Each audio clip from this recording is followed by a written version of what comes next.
1805, Nantucket's proprietors of the common and undivided lands voted that the black people may fence in 1 acre of land where their burying place is, in recognition that burials had already been going on here.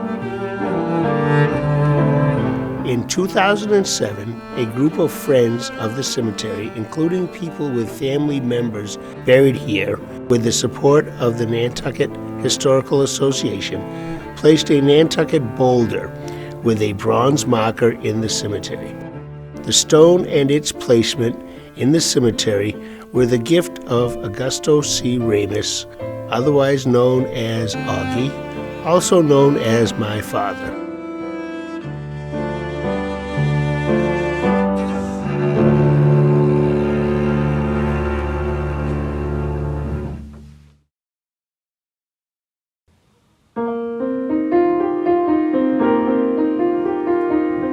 Visitors to the historic colored cemetery come looking for a monument to Captain Absalom F. Boston. Absalom Boston was the most prominent man in Nantucket's New Guinea neighborhood. Grandson of an enslaved couple called Boston and Maria, Absalom was a black whaling captain and an entrepreneur, a leader of the African Baptist Church in the African Meeting House, and a supporter of education for his community, and a candidate for public office. But although there are headstones for his family, he has no memorial stone here. How could this be? Absalom Boston was a wealthy man. He owned 3 houses, a boarding house, a store, and agricultural land. After he retired from the sea, the income still came directly and indirectly from Nantucket's whaling economy. By the time of his death, the whaling economy was failing. In 1855, probate inventory of Absalom's estate showed that Absalom and his family enjoyed a comfortable, well-furnished household, including a portrait of Absalom himself. But just 2 years later, a second inventory revealed evidence of financial distress. Hanna had sold off one of the houses, and a second house was mortgaged. The value of inventory left in the store was almost nothing. After Absalom's death, Hanna had gone to work, but nonetheless, the total value of the Boston family estate had declined by half in the course of just 2 years. Of Absalom's surviving children, only his married daughter Caroline still lived on Nantucket. His sons Oliver and Thomas had moved away. Absalom married Mary Spywood, known as Polly, in 1808. Their son Charles was born the next year and lost his mother when he was just 3 years old. Charles needed mothering, and Absalom married the widow Phebe Spriggins very soon after Polly's death. Absalom and Phebe had 2 children together, Henry and Caroline. Phebe cared for all 3 children, but they were not yet grown when she too died. Once again, Absalom remarried right away. His third wife was Hanna Cook, from a prominent black family in Dartmouth, Massachusetts. Together they had 4 children, Phebe Ann, Absalom Jr., Oliver, and Thomas. Absalom had lost 2 wives, and now he began to lose his children. Polly's son Charles was the first. He died in 1833 and joined his mother Polly here. Absalom Jr., whose headstone lies flat on the ground here, was the next. When Henry succumbed to tuberculosis and was buried next to his mother, Phoebe, and then young Phebe Ann died. Of Absalom Boston's 7 children, only 3 survived him: Phoebe's daughter Caroline and Hannah's sons Oliver and Thomas. As a widow, Hanna Cook Boston was employed as a stewardess on the brand new steamboat Island Home. 2 years later, it was reported that on Thursday of last week, while the Island Home was lying at Hyannis, the stewardess, Mrs. Boston, suddenly fell in an epileptic fit.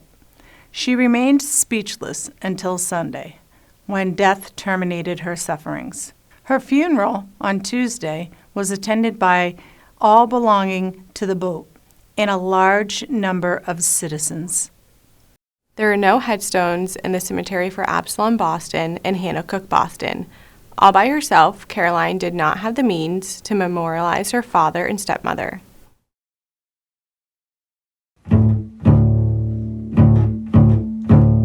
Absalom Boston's daughter, Phebe Ann, was caught up in the public school integration struggle of the 1840s. Although qualified to attend one of the public grammar schools, she was confined to the one-room segregated school provided by the town.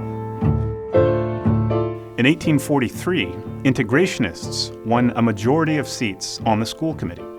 Briefly, the children in the segregated school were sent to join white students in Nantucket's South and West grammar schools.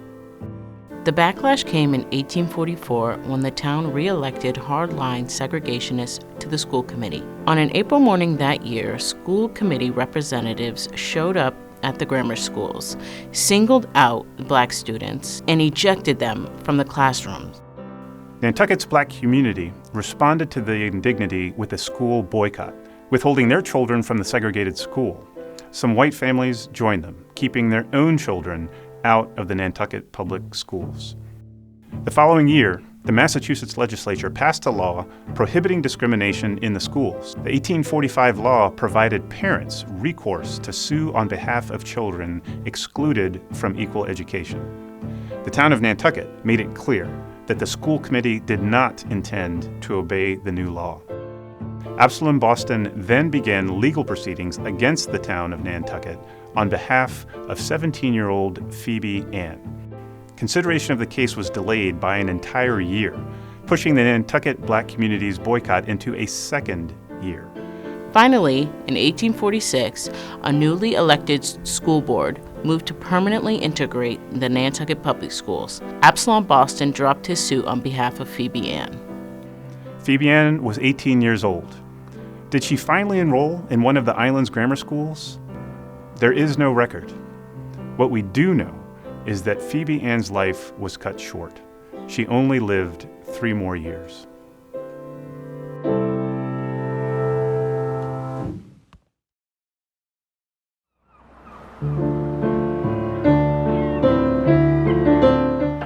Whaling took ships to the Cape Verdean Islands, and so began the long history of Cape Verdeans crossing the Atlantic and coming to Nantucket. In 1811, a Cape de Verde Portuguese man known as Michael Douglas married Mary Boston, the widowed sister-in-law of Captain Absalom Boston, who was born around 1766. Douglas had resided in Nantucket since at least 1809. His name was probably de Luz in Portuguese. He drowned in the Nantucket Pond in 1836 at the age of 70. Mary Boston Douglas had preceded him in death 2 years earlier. 2 other Cape Verdeans are here as well. Peter Antone was born on the Cape Verde island known as San Antonio, and he ended his days on Nantucket. Cape Verdean whaler Joseph Lewis Sr. married Julia Robinson, who was the daughter of the Reverend John W. Robinson, who was the first pastor of Nantucket Zion African Methodist Episcopal Church. Their son Joseph Lewis Jr. also went whaling. Late in life, Joseph Jr. was one of the custodians of the old mill, which is adjacent to this cemetery.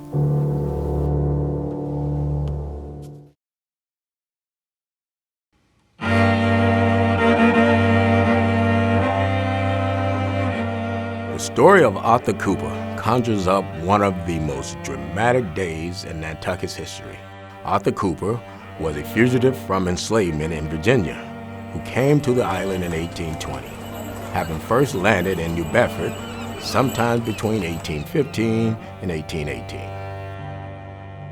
He and his wife Mary settled with their 4 children on Angola Street. At the time, the Enquirer said that Mary was free-born. On October 24, 1822, a bounty hunter who had been hired by Arthur Cooper's enslaver arrived on the island with a deputy marshal who was legally bound by the federal law to assist in the return of fugitives. The warrant included Mary Cooper.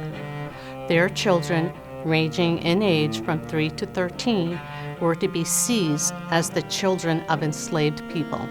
The presence of the bounty hunter did not go unnoticed, and the crowd from the New Guinea neighborhood was waiting at the Cooper's house in the early morning when he arrived.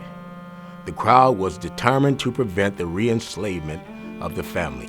Meanwhile, the family inside huddled in fear. Members of the Society of Friends appeared on the scene. Magistrate Alfred Folger employed delaying tactics at the front door, methodically examining Griffith's documents and questioning their authenticity. The delays gave the Coopers time to escape from the back of the house. Arthur was disguised in a Quaker hat and coat. His wife, Mary, was 9 months pregnant. How frightened they all must have been scurrying across the fields to Vestal Street, imagining the hunters tracking them down.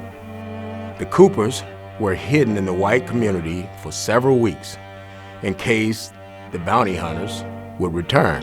While hiding at the Vestal Street home of Oliver and Hanna Gardner, Mary gave birth to their 5th child, Arthur Jr. 6-year-old Anna Gardner wrote later that the sight of the frightened Coopers hiding in her house was the major impetus for her becoming an abolitionist and teacher in the African school. Mary Cooper died 4 years after the attempted kidnapping. Arthur Cooper was a respected man in Nantucket. He was one of the founders of Nantucket's Methodist Episcopal Church, called Zion's Church, which was nearby. In 2022, on the bicentennial of the attempted kidnapping, the town dedicated a memorial on Angola Street. There is a mistake on Lucy Cooper's headstone. It states that she died at the age of 110 years. It should read 101. Taken from Africa as a child, she was branded on the forehead and put to work digging ditches on a South Carolina rice plantation. As a fugitive from slavery, she reached Nantucket via Newport, Rhode Island. Having received Christian baptism and the name Lucinda Gordon, she married the widowed Arthur Cooper and outlived him by 12 years.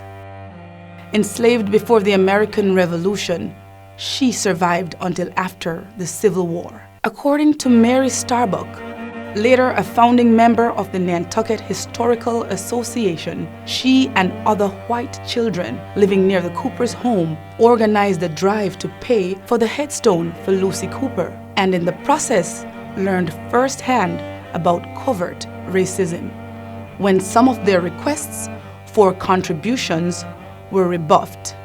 She wrote, "We finally gathered in about $18. Eliza's father paid the extra amount, about $6, and Aunt Lucy had a tombstone to match that of her husband, whom we had not had the pleasure of knowing."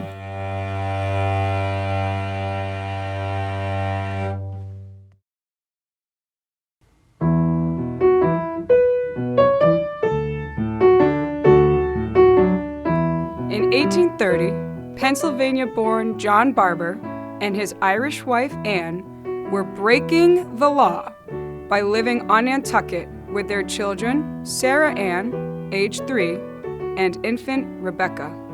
The Barbers' marriage was not recognized in Massachusetts. A Massachusetts colonial statute prohibited marriage between people of European heritage and African heritage. After the American Revolution, the prohibition was expanded to, quote, Negroes, Indians, and mulattoes. Anyone solemnizing such a marriage was subject to a fine. In the eyes of the Massachusetts law, any children born to an interracial couple were illegitimate. The Barber family grew with the birth of John Jr., Anne, and Philip, all classified by the census as, quote, mulattoes. In 1839, Ann Barber gave birth to triplets, who did not survive. Sarah Ann died at age 8 and was buried here. The Barbers, active in Nantucket's Baptist Church in the African Meeting House, were left to live in peace.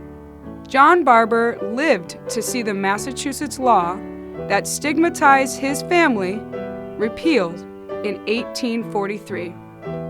He died 10 years later at age 53 and was laid to rest here with his daughter, Sarah Ann.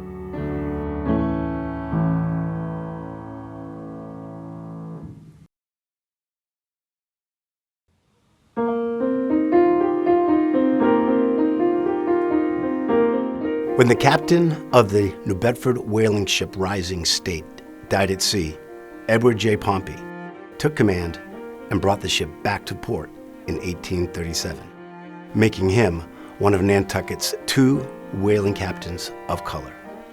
Retiring from the sea and becoming a storekeeper and real estate broker, Edward Pompey was Nantucket's subscription agent for William Lloyd Garrison's newspaper, The Liberator. He was organizer and president of the Nantucket Colored Temperance Society and an officer of the otherwise white Nantucket Anti-Slavery Society. During the movement to integrate the Nantucket Public Schools, an 1845 petition to the Massachusetts legislature signed by E.J. Pompey and 104 other black citizens of Nantucket asserted that the undersigned inhabitants of Nantucket respectfully represent that they have between 30 and 40 children who are deprived of their right to equal instruction with other children in our common schools, and that they can have no instruction from the town unless they submit to insult and outrages upon their rights, quite equal to being imprisoned in the South Carolina jail, and for no other reason but color. When Edward J. Pompey died 3 years later at age 48, his estate contained a large number of abolition books and books of history, literature, biography, health, and bookkeeping.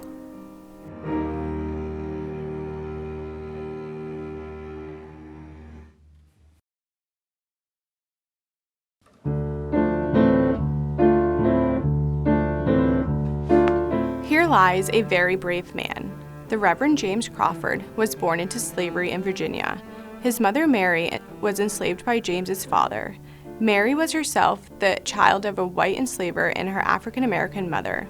An early example of James's courage was his escape by age 16 at sea. He spent several years working on merchant ships and may have been a cook on a Nantucket-owned ship. When he left the sea, he settled in Providence, Rhode Island, where he worked as a barber and a licensed minister.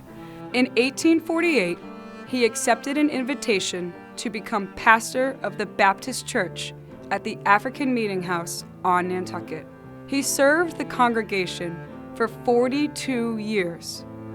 Within a year, he opened a barber shop on Main Street to supplement his meager salary. James's wife, Ann Williams, was born in Charleston, South Carolina, to Nancy Williams. Ann and her sister Julia were sent north by their mother to be educated. Julia married black preacher Henry Highland Garnett, who she had met at school. He went on to an illustrious career as an abolitionist preacher and, in 1880, became the U.S. ambassador to Liberia. Their third sister, Diana, remained in Charleston with her daughter, Cornelia. In 1857, Diana and Cornelia left to join Julia and Henry Highland Garnett in Jamaica. Tragically, their ship was boarded in southern waters, and the women were taken into custody by a man named John Maffitt to be sold into slavery. Mother and daughter were separated, with Diana sent to Charleston and Cornelia sent to Wilmington, North Carolina, pending sale. On Nantucket, James and Ann Crawford got the terrible news from Jamaica. James wrote to John Maffitt, who wrote back demanding $1,900 for the purchase of Diana. Maffitt wrote that Cornelia had already been sold and he expected to close a deal on Diana soon. James Crawford sprang into action. With the help of members of the Society of Friends in New England and in England, money was raised by Diana, and she came north without her daughter. The next campaign was to raise money for Cornelia. James Crawford went on speaking tour around New England and Canada and managed to raise money to buy his niece, whom he had never met. James Crawford, with his light skin, light brown hair, and blue eyes, was able to pass as white. Risking his own freedom and safety, he embarked on a perilous journey, disguised as a white man, intending to buy a human being. Had he been caught, he would have been re-enslaved immediately. Fortunately, he made it safely to Wilmington and successfully paid for Cornelia. The two set out by train, him in a whites-only carriage and her in a baggage car, until they passed into free territory. It must have been a dramatic moment indeed when Cornelia found out that the man who had purchased her was her uncle by marriage and that she was on her way to rejoin her mother. James Crawford later told his fellow Nantucketers about the terror he felt as a fugitive passing for white should he have been discovered on their journey north, and for Cornelia, unprotected and alone. When his mother, Mary, slid into dementia, his former enslaver wrote to James to take his mother, and she rejoined the household on Nantucket. Mary is buried here in the family plot. Anne Crawford died shortly after her sister arrived on Nantucket. Diana became James's second wife. Sadly, Diana died after just 2 years of their marriage. Reverend Crawford's third marriage was to a widow, Rebecca Elaw Pierce, daughter of a famous African-American Methodist preacher, Zilpha Elaw. James and Rebecca were married for 15 years, and James lived 15 years after her death, serving at the Pleasant Street Baptist Church, the Summer Street Baptist Church, and the town-appointed chaplain at our island home.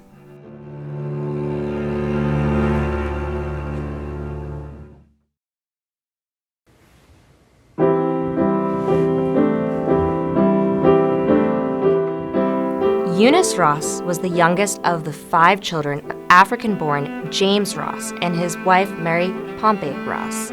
She played a key role in the integration of the Nantucket public schools. Like many youngsters in New Guinea, she was an activist involved in the abolition of slavery as well as advocating for civil rights in the North. This initiated 6 years of contentious debate on the floor of town meeting. Distinguished abolitionists Frederick Douglass and William Lloyd Garrison visited Nantucket, aware of the situation with the Nantucket schools, which had attracted off-island attention. In 1845, petitions were submitted from Nantucket to the Massachusetts State House, which resulted in the passage of a law guaranteeing every child legal access to attend public schools in the Commonwealth. Among the petitions was a poignant one written by Eunice Ross, describing her experience. Eunice was a student at the one-room African school opened by the African American community for their children's education in 1825. Eunice attended when abolitionist Anna Gardner was the teacher.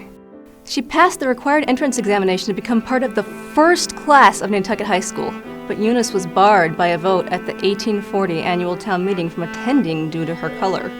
The black community had closed the African school to protest the segregation. In response, the school committee built another school on York Street to maintain segregation, and the black community boldly boycotted the school for almost 2 years. This may have been the first such boycott in American history. When the battle was finally won, Eunice Ross was 24 years old, and there's no record that she enrolled in the high school. At Nantucket High School's graduation in 2024, Eunice Ross was given an honorary high school diploma. 180 years later, I am humbled to honor this formidable young woman who never got to attend Nantucket High School with a posthumous diploma on this day.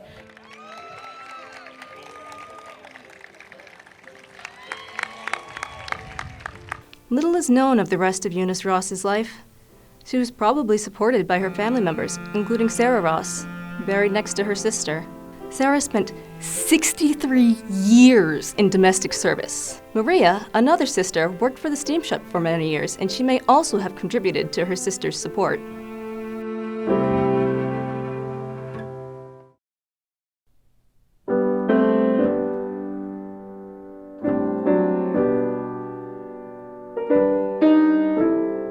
Although Civil War veterans organizations were generally racially segregated on the mainland, the Nantucket Post of the Grand Army of the Republic included black veterans from its beginning. About 20 black men enlisted from Nantucket to serve in the Civil War. Afterwards, many did not return to Nantucket, but there are 4 government memorial stones here for those who did live out their lives on the island. This one is for veteran whaler Samson Pompey, who served in the Union Navy and subsequently was a charter member of the Nantucket Post of the Grand Army of the Republic. Both Samson Pompey and his wife Susan Kelly Pompey were well-known community activists. Samson Pompey's comrades in arms memorialized in this cemetery are Joseph Simons, George Michael, and Hiram Reed. American flags are placed on their graves every Memorial Day. Union troops freed Hiram Reed from slavery in Missouri. He went to Nantucket. Instead of enjoying his freedom on the island, he enlisted in the Union Army, 5th Massachusetts Cavalry. He served with distinction, receiving a commendation for bravery. Immediately after the war, he married Isabella Draper, a woman of African and Nantucket Wampanoag heritage. Hiram Reed was also a charter member of the Nantucket Post of the Grand Army of the Republic.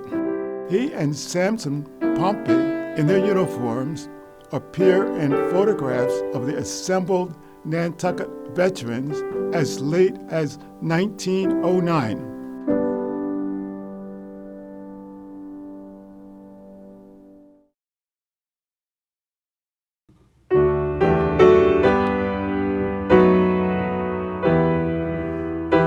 William Porte came to Nantucket from Calcutta, India, and married a widow, Christine Pompey Newell. Christine was a descendant of an enslaved man named Pompey who was in Nantucket in the 1700s. When William Porte died, Christine was again a widow and went to work as a stewardess on the steamboat line serving Nantucket. Their daughters, Ellen and Emma, were seamstresses, and daughter Ida Porte was a chiropodist. Their granddaughter Christine was a bookkeeper, and grandson Lincoln Porte was a postal clerk who was active in the community, especially in fraternal organizations. Lincoln Porte was my grandfather, my step-grandfather.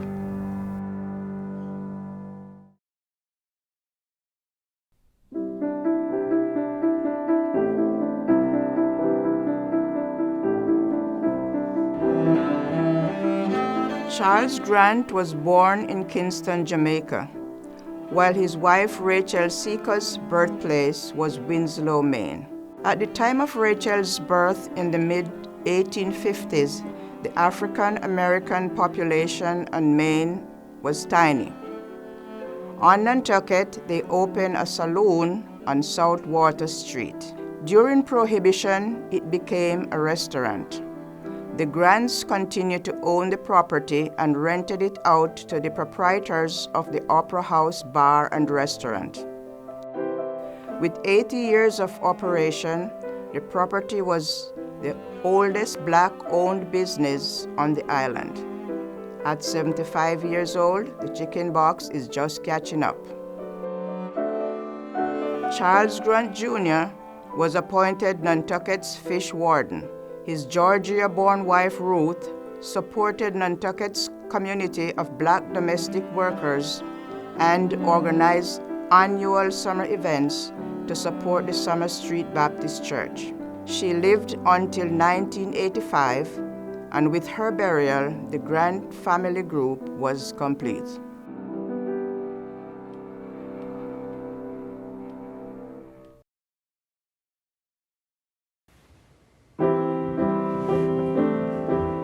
John Carter and Mabel Lee Pugh Carter were originally from North Carolina. They were living in Philadelphia in the 1920s when Mabel, a seamstress, visited Nantucket and convinced John, a postal worker, to purchase land near the old mill and build Windsor Cottage as a summer retreat from Philadelphia. They made rooms there available to African American visitors to the island when no one else would, and they offered hospitality to African American college students with summer jobs on Nantucket. Their daughters, Florence and Isabel, founded Floribel Carter's Box Lunches, the first takeout business of its kind on Nantucket in the 50s. Windsor Cottage remains in the family to this day, and the Carter family plot continues as the cemetery's only active burial plot, with generations of the family finding their final rest there.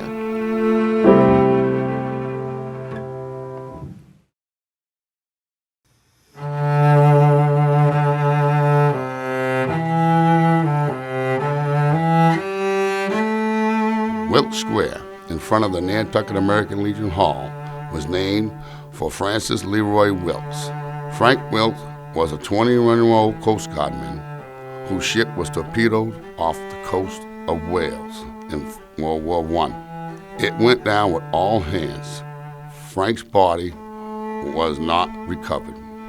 His parents, Edgar and Emma Wilkes, are buried with their stones that read Father and Mother. They had been among the last members of the Baptist Church that met at the Nantucket African Meeting House. Edgar, the descendant of an enslaved African who was brought to Nantucket in the 1700s, was the last custodian of the meeting house. He turned the key and locked the doors for the meeting house for the last time 6 years before his son Frank gave his life for his country.